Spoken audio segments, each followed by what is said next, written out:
નવસારી ગ્રામ્ય પોલીસને મળેલી બાતમીના આધારે બોરિયાજ ટોલનાકા પાસે કાર્યવાહી કરી ગોવાથી વડોદરા તરફ જતી વિદેશી દારૂની ખેપ પકડી પાડવામાં સફળતા મળી છે।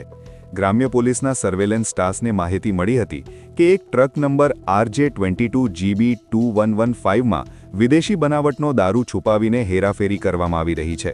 આ બાતમીના આધારે પોલીસે ટોલનાકા પાસે વોચ ગોઠવી હતી અને શંકાસ્પદ ટ્રક આવતા જ તેને આંતરીને તપાસ શરૂ કરી હતી।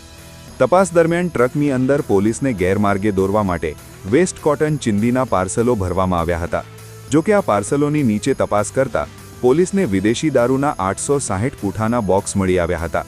આ બોક્સમાંથી કુલ 41,280 વિસ્કીની બોટલો જપ્ત કરવામાં આવી છે, જેની બજાર કિંમત અંદાજે ₹61 લાખ જેટલી થાય છે।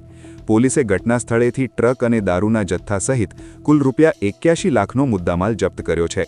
આ કેસમાં પોલીસે ટ્રક ચાલક ભગીરથરામ જાગુની ધરપકડ કરી કાયદેસરની કાર્યવાહી હાથ ધરી છે।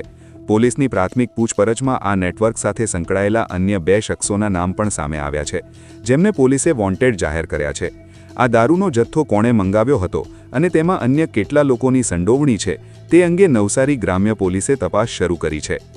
ગ્રામ્ય પોલીસે મોટા પ્રમાણમાં ગોવાથી મોકલાયેલો વિદેશી બનાવટનો દારૂનો જથ્થો પકડ્યો છે।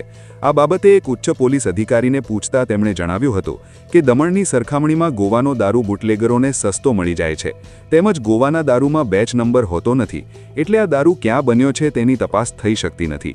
જ્યારે દમણ કે મહારાષ્ટ્રથી આવતા દારૂ પર બેચ નંબર હોવાથી દારૂ બનાવતી કંપનીના મૂળ સુધી તપાસનો રેલો લંબાઈ શકે છે। પોલીસ તપાસથી બચવા માટે હાલ બુટલેગર ગોવાથી દારૂ મંગાવવાનું શરૂ કર્યું હોવાનું તેમણે જણાવ્યું હતું।